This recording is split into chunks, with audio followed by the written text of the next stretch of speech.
All right, what's going on, party people? Happy Monday. We are back with another Instagram Live, and I have the pleasure of being joined by Coach Laura. She is a functional health and nutrition coach, and we're going to be talking about essentially our battles and struggles with eating disorders, how we have overcome them, and then also how we help our clients who maybe have had eating disorders in the past or maybe are currently working with a therapist on overcoming eating disorders, and how even though it is such a struggle and a hard mental battle, how it obviously can be overcomable. So Laura is now asking to join in, and hopefully we're able to. Does so far not so good, but hopefully here in a second, any minute now. There Hey, we go. hey, Hello, hello. How are you? I'm good. How are you? I am fucking cold. Wait a So second. Why are you cold? You're in your house. What's happening? okay, so you know where I live is Charleston, right? Supposed to be the beach. Yeah, no, we're supposed to get like 2 to 5 inches of snow. What? Yeah. Today? T- Tomorrow, I think actually starting Wednesday and Thursday, but it's starting to like just be cold here now. Oh, okay. Wait a minute though. What's cold? Like below freezing. And Oh, it doesn't only get below freezing here. okay. Yeah. Okay. Yeah. I'm I know so you're like sorry for already you. up to here in snow, so like I know you're No, just no, like no. child's play, but like That's the interesting thing.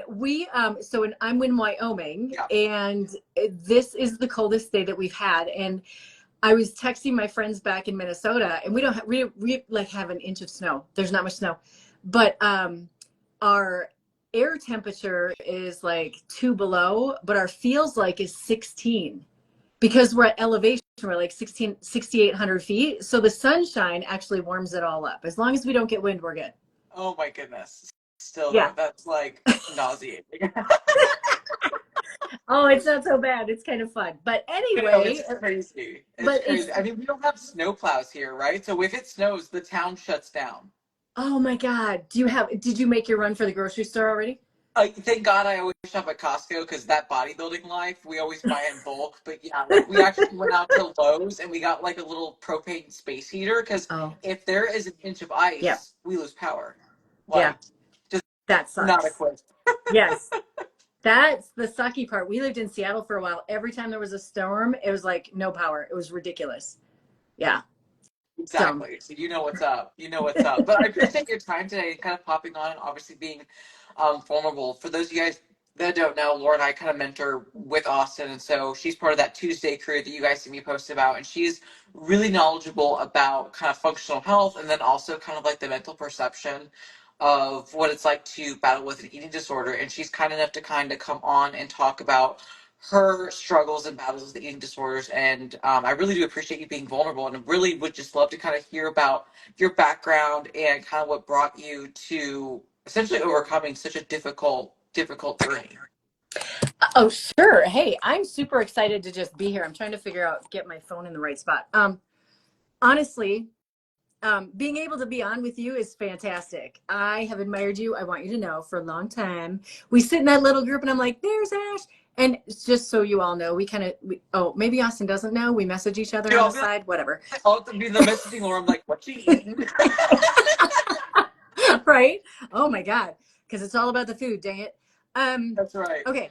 So I'm going to make this as short as possible because I've had a lot of time on this planet, which I'm thankful for. But let's see. I usually start out by saying my journey started when I was a little kid and I was the chubby one. So, and no one ever believes that, which is fantastic. But I was the fat kid, and my sister, her nickname was Twig, and my brother's nickname was something very skinny also. And I was the chubby one, though my family didn't think I was chubby. But when I got into school, I would eat a bag of potato chips for lunch. I mean, come on, why not? So, by the time I hit about 14, I got braces and glasses at the same time I started to lose weight. And by 16, I had my first gym membership and I started getting a lot of attention Mm, because of how I looked and because of how I was changing, right? But it wasn't talked about in the way that I was transforming myself and maybe doing things differently because I was training. It was just talk about how my body looked. Yeah. It was very body focused. And I really wasn't sure how to deal with that. I also grew up in a family where um, I didn't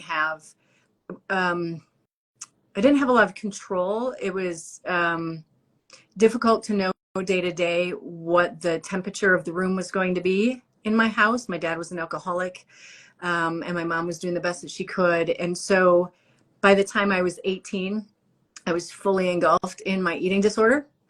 Didn't know it, right? I just went from not eating. I thought not eating was great, and exercising a lot. So I was anorexic and bulimic. And then I went to college and I thought I got better because I started eating crackers and peanut butter. So, so healthy. Progress though, compared to not eating Progress. anything, I'm I was sure. I was eating, that was good. But then I kept working out. I kept training a lot. I did a ton of cardio. Um, and I really went through stages of my eating disorder without knowing I had one. Mm. I did a variety of different exercising. I would binge on food and I would purge on exercise. And so I had seen a variety of therapists for a variety of things. And the last one I saw, I think I was maybe 34. And she looked at me and she said, "You are amazing." Mm. She's like, "You know exactly what to say. You know exactly." She's like, "Honestly, you don't really need to be here. You need to see an eating disorders therapist." And I thought she was crazy. I was like, "I don't think so. I'm good. That's not my issue." But I did find one. I found a great one in Colorado, and I actually had her on my podcast. And I sat down with her for the first time in her office, and she looked me dead in the face after about 15 minutes, and she said, "I would put you in inpatient right now." Yep. Wow. Is that She okay was. for you? I. I seriously. I looked at her and I said, "I. Why? Like, I don't look like an anorexic. I don't. I wasn't super skinny. I wasn't gaunt. I was still eating." um, and she said it doesn't matter, and this is the interesting thing, so I was shocked, but she said it doesn't matter how much you're eating necessarily, it matters what you're thinking. Mm. And it was really all about, and it's interesting to talk to people who, for me, who feel like it's all about the amount of food and how you look and all of that, when it's more about what you think and how you perceive food and your relationship with food. So That is the damn truth. And that's something where it's like when I was in my eating disorder, it almost like parallels your story. Like dad, not so great with alcohol. Mom was very sick, but trying her best. You know, the big boned girl, i.e., you were just fat. You know, toxic relationship being 16. I wanted to improve myself, started going to the gym, trying all the diets. And like you, when you grew up being the fat girl, and I, in my case, I was, over 260 pounds, you start dropping weight in school, especially, people take notice. mm. And like you, it wasn't the, hey, you're looking healthy, you're taking care of yourself. It's you're looking skinny, right? And that's all you wanted to be in the 2000s. You wanted to be skinny. Yeah. And I was like, it's my time. I'm the skinny girl now. Thank God. But much like you, it almost became a game of how little can I actually eat and not pass out. Mhm. Right. And much like you, like, I don't know if you did any type of punishment other than perpetually exercising. But for me, like at the time, like I didn't want to like cut myself, but you would wear like hair ties and you'd like snap them whenever you thought of food. So it's like, it's the self punishment tendency of all rooted in control. Because if your life is chaotic, especially as a child, Mhm. you want to control whatever it is that you can control. And in some cases, it's food. Whether it's binging on food to make yourself sick, or it's not eating at all and punishing yourself that way. But if you do slip up, because you do, because your body needs calories, it needs nourishment, you either throw it up or you exercise yourself to, in some cases, death, Mhm. whether it's lifting weights or cardio. And obviously, in your case, when you were talking with the clinician at that eating disorder clinic, your mindset around how you viewed yourself, your health, your body, your food was bad enough to want her to want to make you a patient of her clinic. And that's something that's so important to understand. It's not about what's on your plate per se, it's what's eating you up here and what you tell yourself. Oh, that's a great way to say that. It really is. It's really about, And isn't it interesting that we are so, like, we come from very different spaces, but we've had such a similar experience. Mhm. And like, and for me, when I look back, like, I wasn't fat, like, I was overweight, Sure. but I was healthy, I was still all of that. But the picture I have in my head of myself, and even to this day, right, we talk about body dysmorphia, Mhm. it's when I feel in control, the picture I have when I look in the mirror, I can see myself and I can appreciate that and know that it's real. But when anything is chaotic in my life and things are out of control, I know I'm not seeing the same thing. Even to this day in the mirror, it just flares right back in. Absolutely. And that's something that like I've had a lot of help with when it comes to working with therapists, which I mean, I think it is amazing to work with a therapist, whether you are someone that has had a lot of, challenges as a child, that someone that has a lot of challenges as an adult, because what makes us feel better as human beings is connection, talking about it, and movement. So not only is it great to work with a coach on what you're fueling your body with when it comes to your nutrition and how you move it with exercise, but then also since it's not in our scope, we can empathize, we can be vulnerable with our own stories. But when you are needing to develop that mental resiliency and to rewire your brain and how you talk to yourself, or at least how you respond to your thoughts, Mm-hmm. that is something that is so important when it comes to working with a qualified mental health professional, because they help you to dissect and they give you the tools to, one, not only fix that habit and fix that conditioned response, but then also why it's happening in the first place. And because, we're also functional health coaches, we're always wanting to dig and find the root cause, right? Well, that root cause is what is important and the key to kind of stop this, unfortunate wheel that some people tend to be stuck in. Yeah, I agree. It's a thing, like, I always when I talk to my clients, even if, I mean, I have a lot of clients who don't have eating disorders, honestly, right? Like, eating Right. disorders and eating kind of issues, totally different. Like, a clinical eating disorder is completely different, um, in terms of the way that they get addressed, Yes. like you're talking about. You absolutely should talk to someone who knows exactly how to deal with that. Absolutely. But even clients, just regular lifestyle clients who come to me, I think, I don't know one person who doesn't have some sort of issue, I'm using air quotes, to around food and how they view themselves and how they view Mm. food, right? It's like food is the devil. It's like, no, it's not. And I talk about, when I work with my clients, is we're going to work on the actions, like your habits and creating those things, whatever.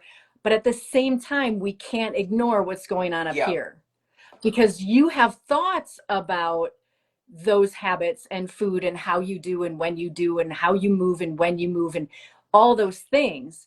And if we don't address your thoughts around them, just changing your actions isn't going to hold. It's not going to stick. Exactly. I really like that you phrased it that way. And to comment what you said, I only know one person, that's my husband.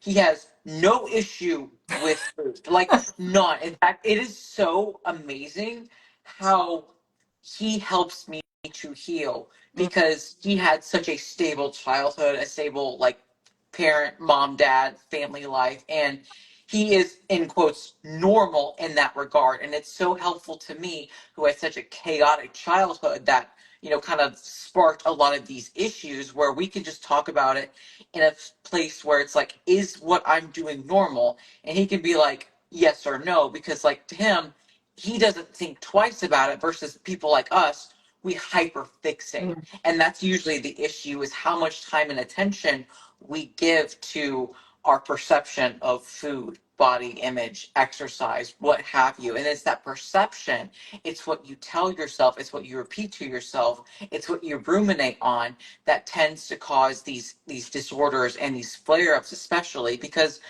you can go through the counseling, the therapy, and I think once you have some type of hard disorder that you go through, I don't think you necessarily ever fully heal from it. It's more of a quiet. I view it as a dial. It's like, how loud is the radio? Is it screaming and deafening, Mm. or is it just like a quiet murmur that you can kind of like, you're at Starbucks and you hear the chitter chatter in the background, but you're still able to focus.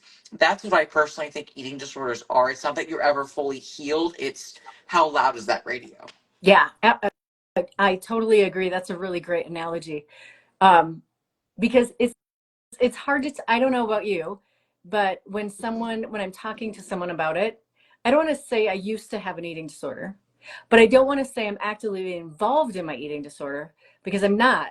But I also know it's always still there. But Yes. that doesn't mean, like you said, there's that degree to which it impacts our daily life. And I don't know about you, but along with that support system, I think that's super Yeah. important. And my husband is actually the same way.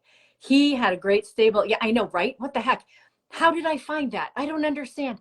I went through a lot of disordered men before I got there, but he had a very stable, childhood.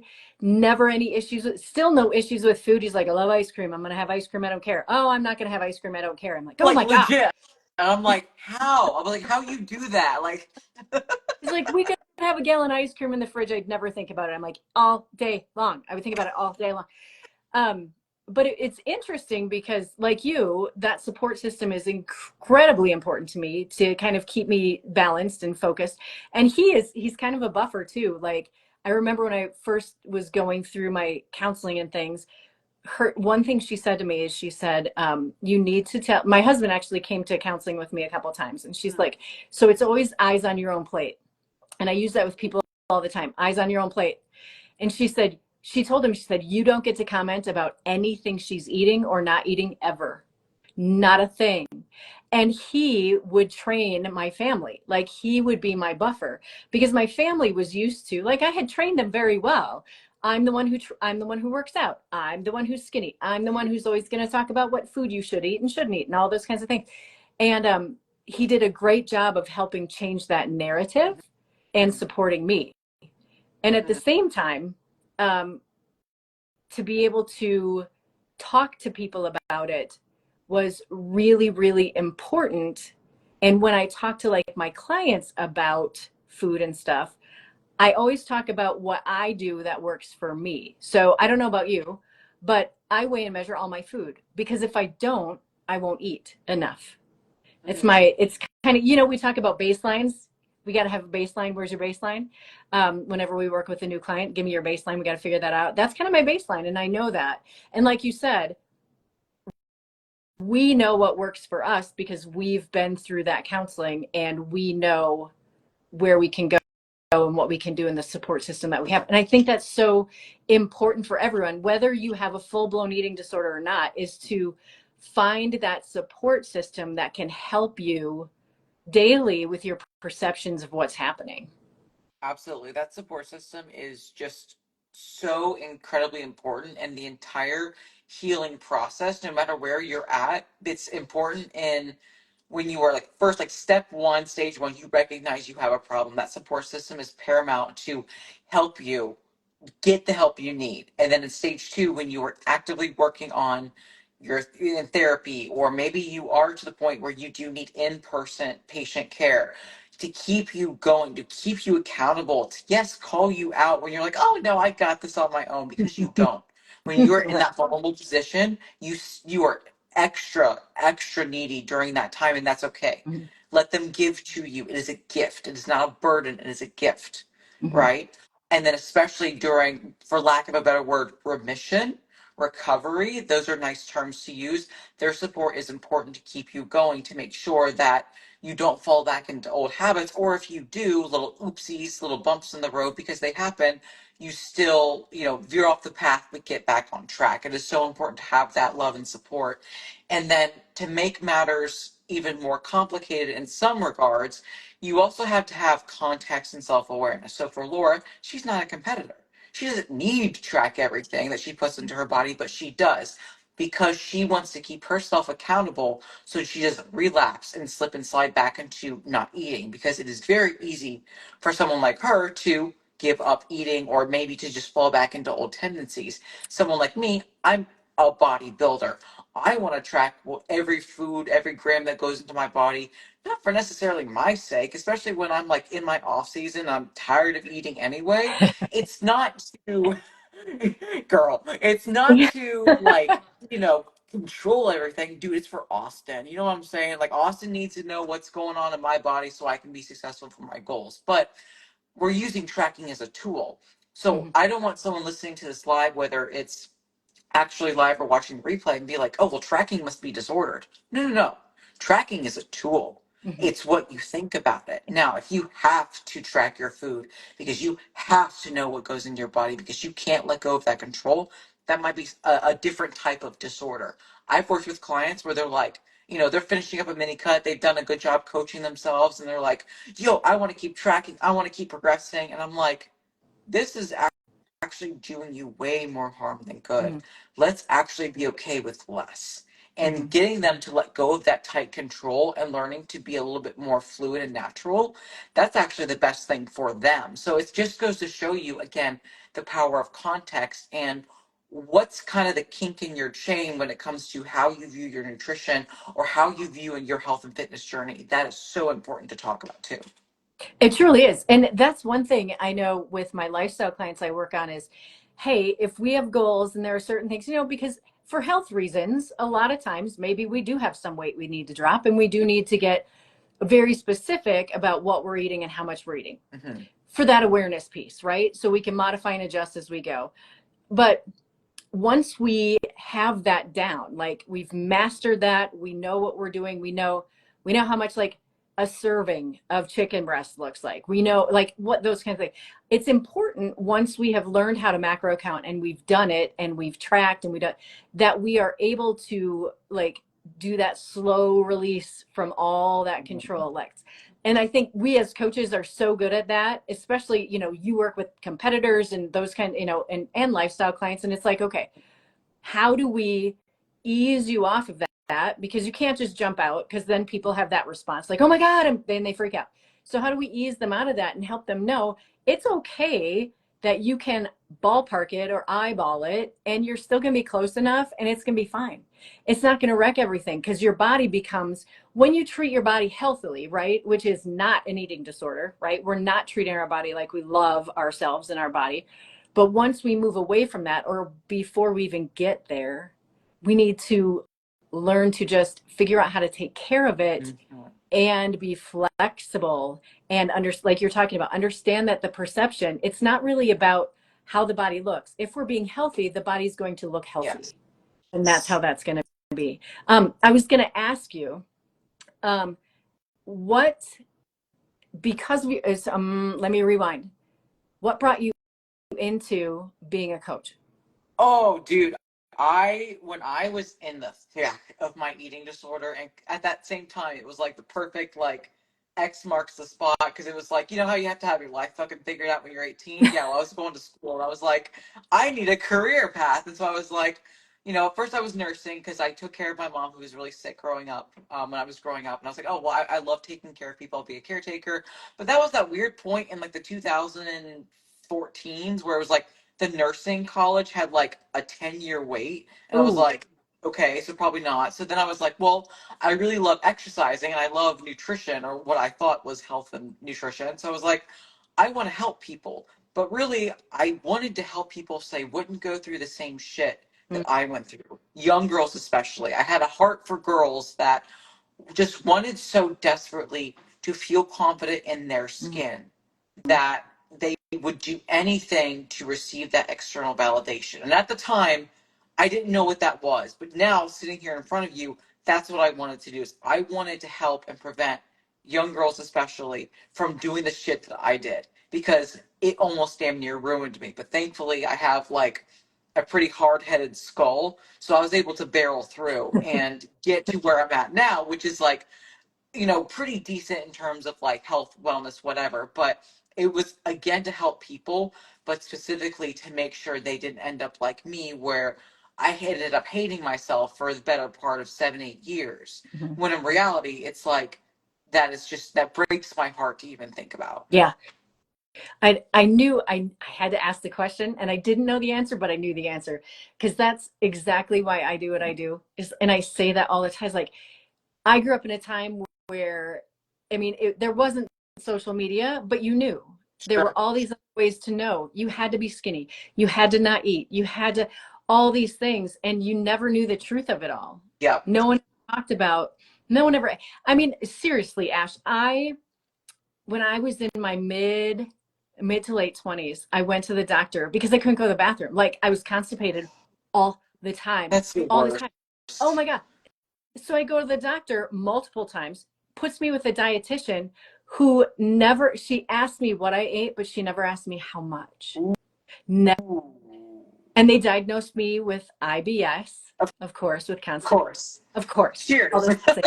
It's like, and I was living a zero sum game at that point. It was the amount of calories I ate during the day. I had to burn at least that amount of calories, if At not more, so that I least. never, right? I had to be at a negative for caloric intake for the day. Like, insane things like that.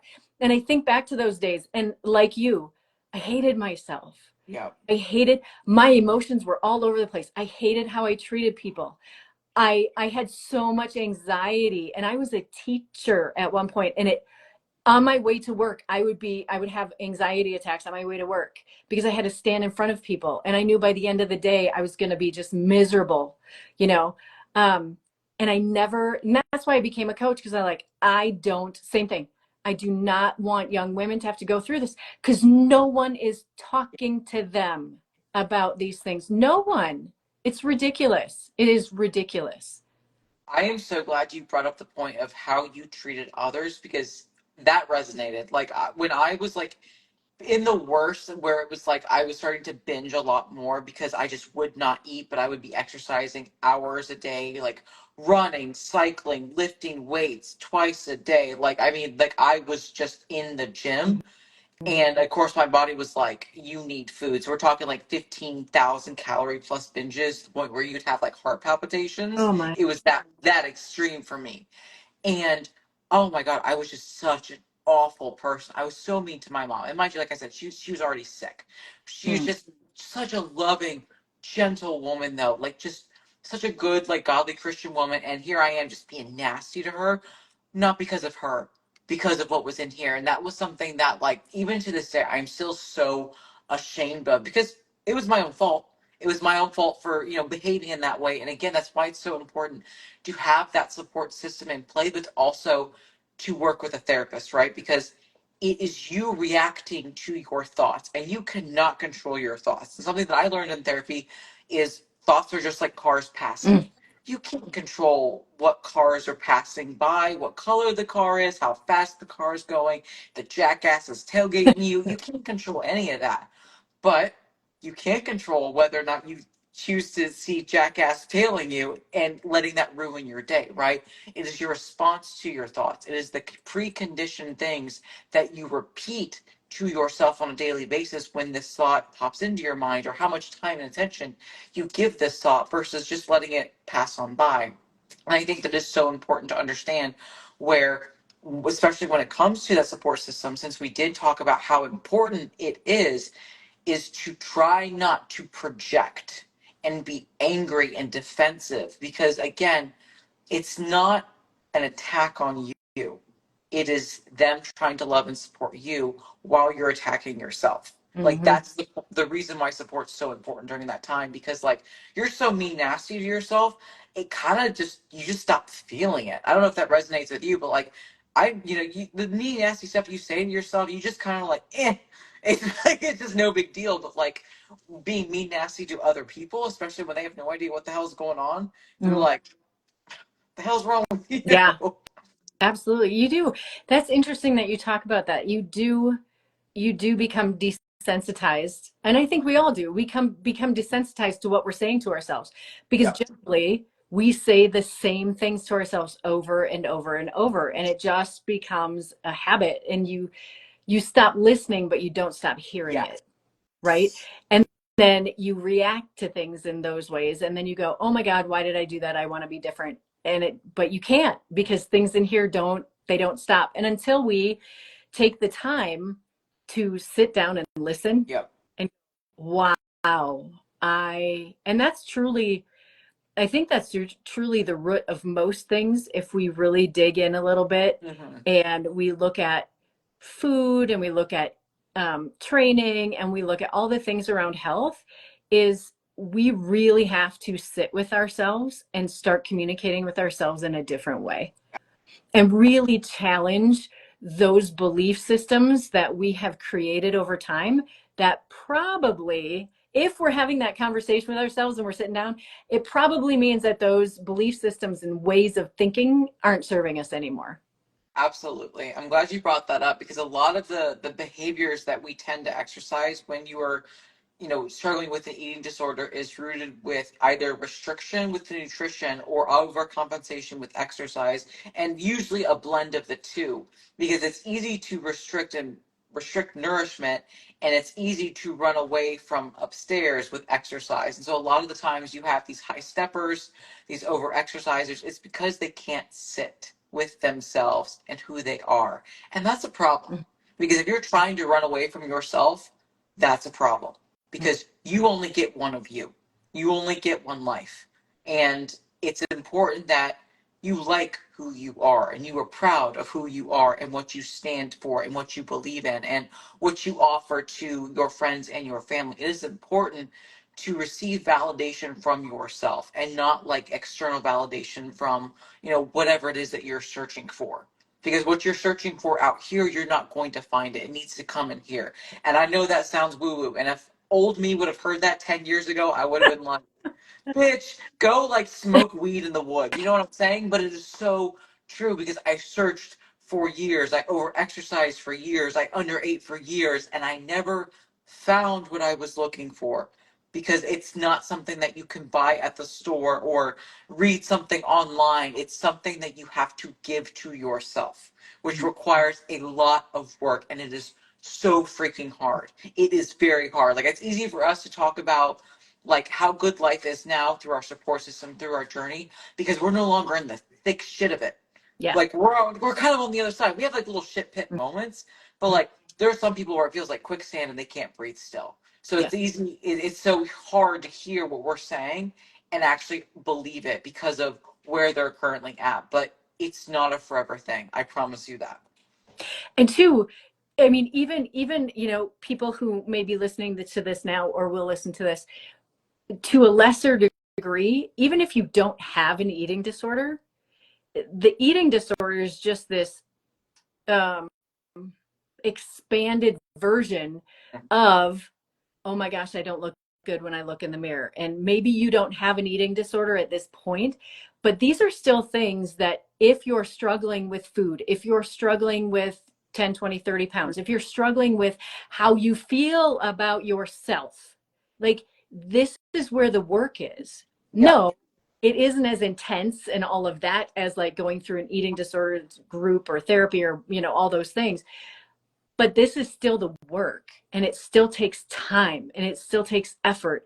And ultimately, it's really, really worth it Hmm. to be free of all of those preconceived notions of whether it's a minor self-hatred or a giant self-hatred or constantly worrying about food or the constantly worry about getting your training in, all those things. Like there's more to life than that. And yes, you have to be healthy and you have to do those things. But really, I think I have to say, I think those of us who've gone through eating disorders like you and I, helping people who aren't there yet, I think one of the biggest things that we do it for is so that they don't get there. Because you can Oh get yes. 18 or 60, like there's no age limit on this. And Hmm. just to know, having, like you said, having been in the shit pit for so long, and we say this in our coaching groups all the time. It's like you don't know how bad you feel until you start to feel good. Yeah. And that is the important thing, is just to come on, let's just feel good. Like you said, you go around once in this, that's it. Let's figure it out together, Exactly. right? It is also so hard though, because then you also have to assume ownership that the reason why you don't feel good is because of your own actions. And that ownership, looking in the mirror and pointing the finger, that is hard. That's what hurts, because it's easy to want to blame whatever. Because if you don't have to assume ownership, there's no pain that comes with that. You just get the sympathy, you get the victimhood mentality, which is very popular, but you don't get the cathartic relief that you need. But the minute when you understand that you are your own problem, then guess what? You have the solution. You can find It's, them. yeah, exactly. Exactly. And that's when you can finally start to like put the band-aids on the wounds and start to let them heal. And then also like when you start to feel good, and I mean like I don't mean you just finished 5 miles and you like, took your sports bra off and took a shower like that good. Like no.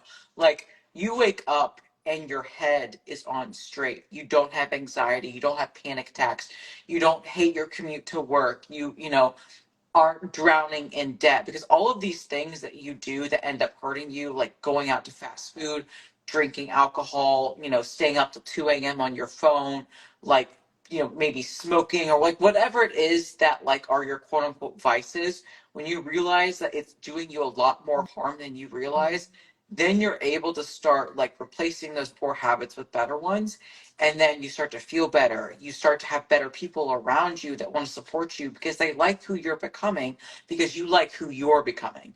Yeah. And that's something that's really important to highlight as well. Absolutely. Yeah. It's, it's, if you want to feel better, do better, and be in a room with people who will elevate you, right? Because those people care about you. The people who kind of talk about crabs in a bucket. Have you heard of that? No. Crabs in a bucket. Tell me more. Okay. I love Crabs. crabs.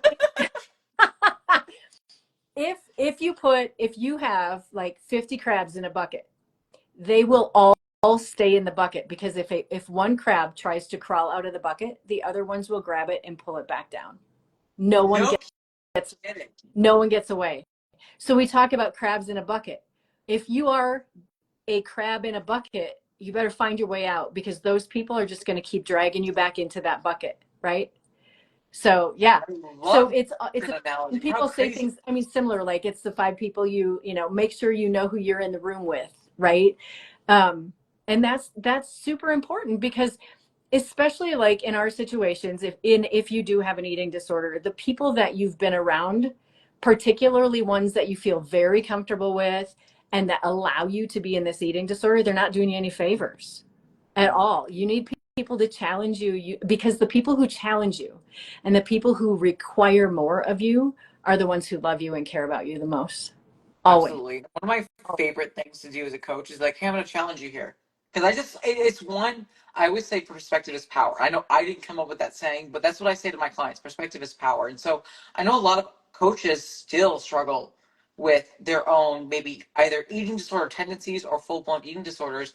And they feel like a hypocrite that they're coaching people, yet they feel like they can't get their own shit together.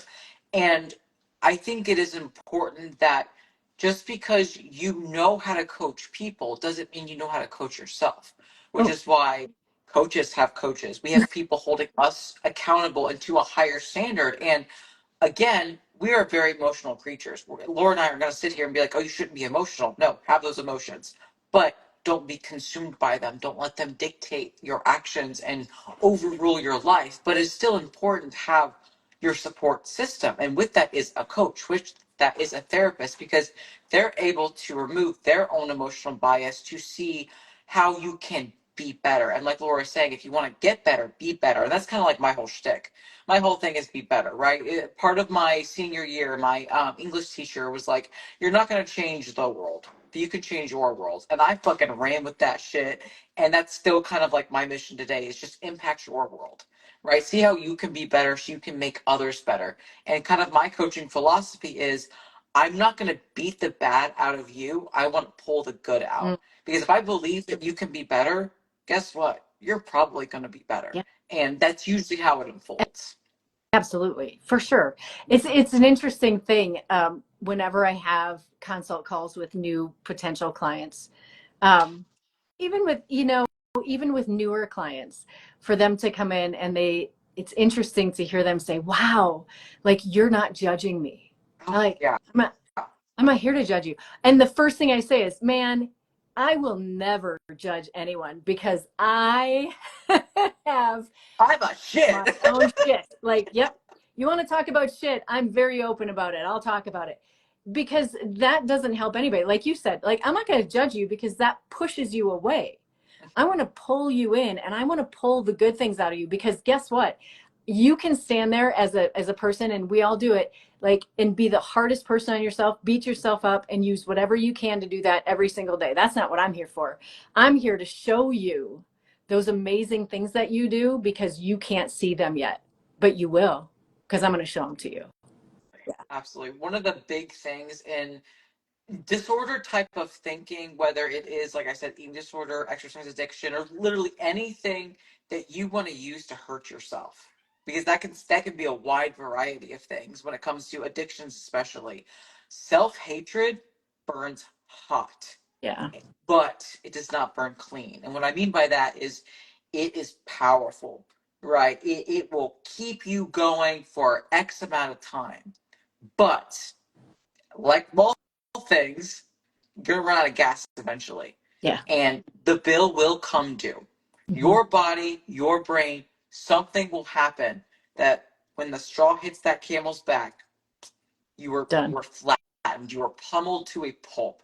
And like I can tell you my moment. I had a really bad binge. It was probably 20,000 calories. The worst heart palpitations I've ever had. And I was like, I'm gonna die tonight. I was 17 years old. Oh, I was like, I think I'm gonna die tonight because like I could not move. I couldn't even have the courage to sit up, try to even like throw up. You know what I'm saying? Because like it was just like it felt like an elephant was sitting on my chest. I thought I was having a heart attack. Thank God I wasn't. It was just too much food. oh my, It was too much KFC. But still, I was like, if I wake up tomorrow, I'm getting help. And like, thank God I woke up and I got help. I got the help that I needed. But like, it took me thinking I was having a heart attack at 17 years old because I over exercised and then consumed way more calories than any person should consume in one time. And this is fucking before YouTube where they were like doing the 20,000 calorie challenges for likes and clicks. Nah, dude, that was just a typical Friday night for me. But right? this was Alone something in your where like, room. yeah, that's child's play. But like, it literally took me thinking like, oh my God, I might not wake up to like actually pull my head out of my ass. But like you were saying, like we want to stop people from getting there because like that is just not a place I would want any person to ever feel. Yeah. You know, it's interesting that you brought that up. It made me think, like, I did not have as profound a moment as you did. Um, I'm that's glad for you though, that's scary. because like I wouldn't want you to have Yeah, that. that's scary. Mine wasn't really a moment, it was a series of moments. Um, honestly, because I was getting married. And you know, those eating disorders are very private things. Oh, so private. You have to have a private space. Like you end up being very, very introverted, very much like these are my walls, don't interrupt. Like you have to have private space. Mm. And I was like, oh shit, I really want to marry this guy. I love this guy. I'm still married to him, by the way. But what, like, it freaked me out. I'm like, what am I going to do? Because this was, this is my friend. Yeah, My eating disorder was mine. yeah. It was my friend, and I lived with it, and I knew it, and it made me feel comfortable, and it made me feel Yes. safe, and I had control over this. And oh my God, what am I going to do? And I think the biggest thing was it made me have to be honest, Mm, and I was a big fat liar when it came to that, right? And I'm like, oh shit, he's going to find out that I'm a piece of shit. yeah.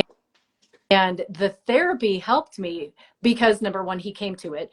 And there was no judgment Mm, and he was just supportive and it was amazing. And it really gave me freedom to be able to struggle and have someone help me through that struggle and be me. And I think if I think back now, I did not go to eating disorders therapy until I was 38. okay. So it was about a good 22 years of eating disorders going on. And I don't know if I was really ever who I actually am before I did that. And that's crazy to think about, where it's like you learn so much about yourself, but of course it's easy to look back on that time and be like, damn, I feel like it was a waste. But honestly it wasn't, because you're able to help and do so much good because of that real life experience. And the fact that you're willing to be vulnerable about it is also kind of like your superpower in your own way. Because if we just kept this to ourselves, like this, like our eating disorders, dude, are not like fucking like Boy Scout badges. Like it's not like I want this on my fucking sash. You know what I'm saying? Like it's something that I am ashamed of, because it is shameful for the way I treated myself and for how I treated others. I'm not proud of it. But the only way to bring awareness is to bring awareness in yourself and have the courage to talk about it with other people. Knowing that it's not something that we're proud of, it's not something that we want to promote and put on our fucking Instagram bios, like, hey, I have an eating disorder, because it's not something that we're happy about. Right. But it is something that is relatable and it's something that is real. And again, going back to the whole support system, you have to be first vulnerable with yourself to realize, hey, you're kind of being a piece of crap to yourself. But then also, especially if you have a significant other, letting them in. Because when you start to do demolition on those walls, that's how you're able to heal. I know it sounds counterproductive to do demolition and be healing, but it is so important to just bring down those walls, because like Laura was saying, like eating disorders that are so rooted in control, they're so friendly, it is so comfortable, it is so familiar, it's safe.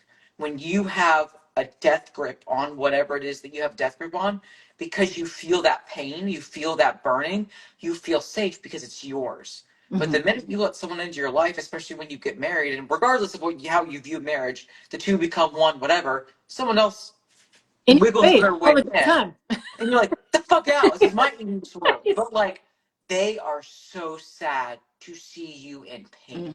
It hurts them. It hurts them to see you put yourself through that. So when they are able to let you talk about it in a judgment-free place, especially if they fucking go to therapy with you, like kudos to your husband for that. That's fucking awesome.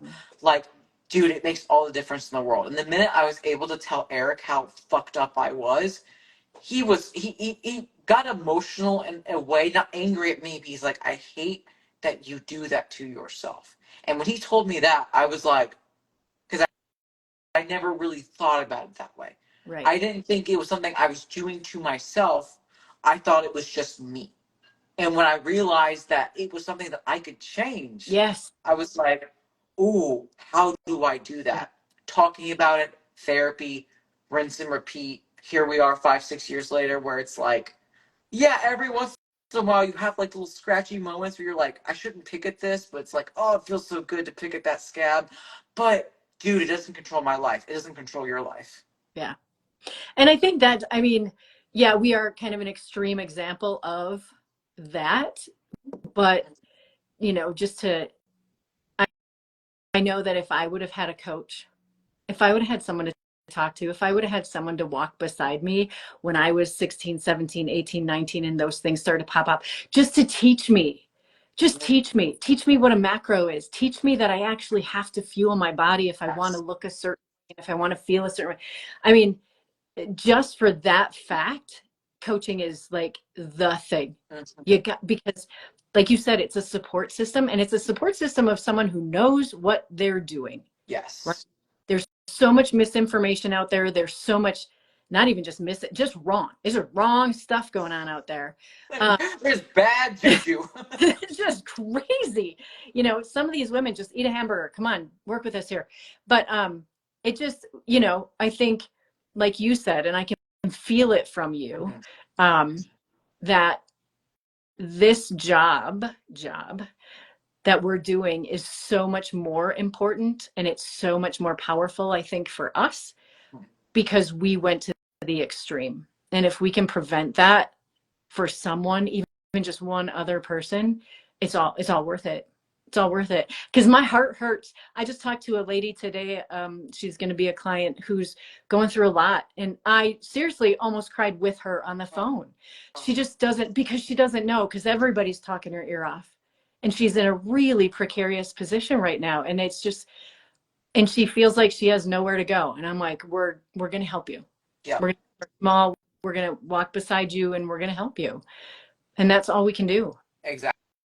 That's something where it's like I really wish, like I actually I didn't have a coach. I had a trainer at 18, but she helped me more than I gave her credit for at the time because like she was a good example for me, but I wasn't ready to call myself out that because again, I was 17, 18 years old. It's like you don't even know what you want to do with your life, let alone can you fathom the self-awareness needed to be like, "Oh, I think I have a problem." But it is so important to realize that like as coaches it's not our judge to be or it's not our job to be judge, jury, and executioner. Chances are you're probably doing a great fucking job with that already. It's our job to keep you accountable, to steer you in the right direction. It's not about being perfect because great news, you will never get there.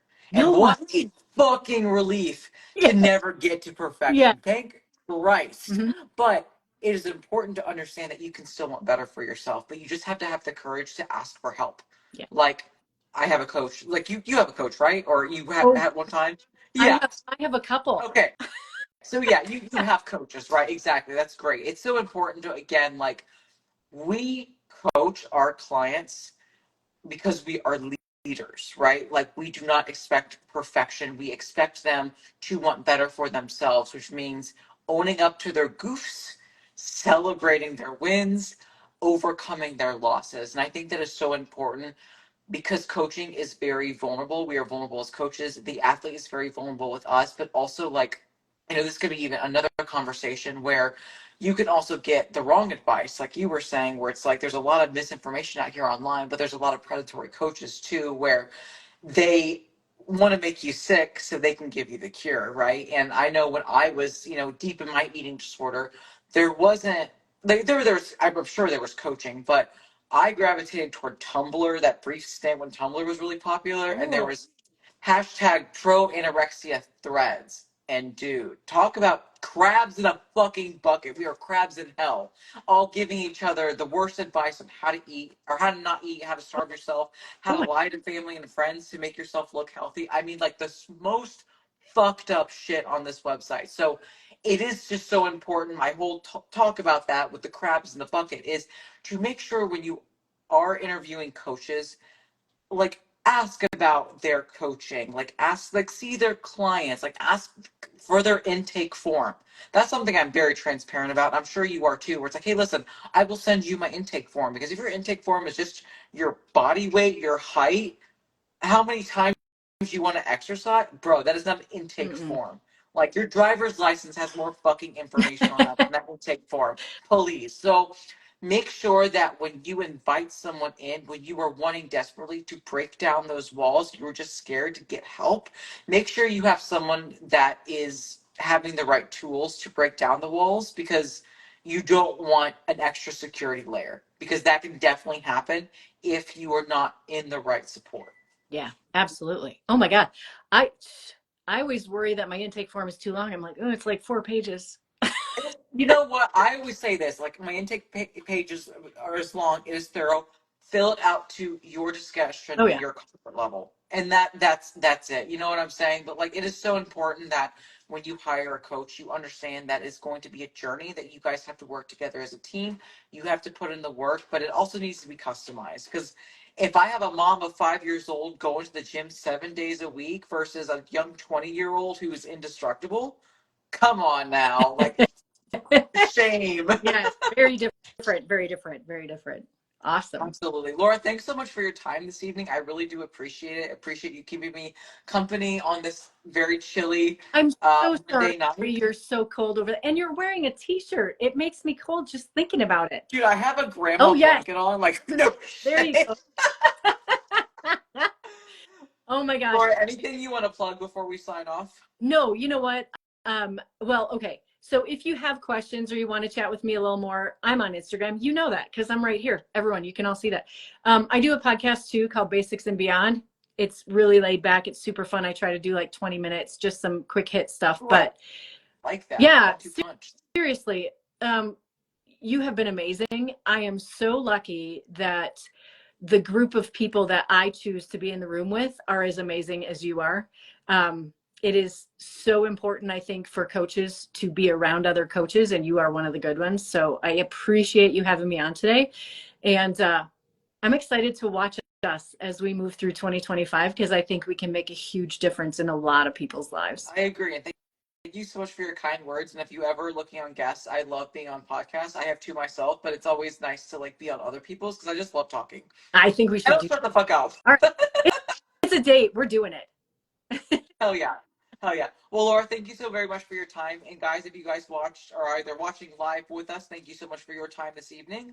Obviously, I will be back next Monday, and I will be collabing with this on Laura. So if you guys want to check out Laura, make sure you do follow her. All the good goodies she posts on her page, and you guys keep being leaders. Be better to yourself. Be better to others. Good night. Peace Signing out. off.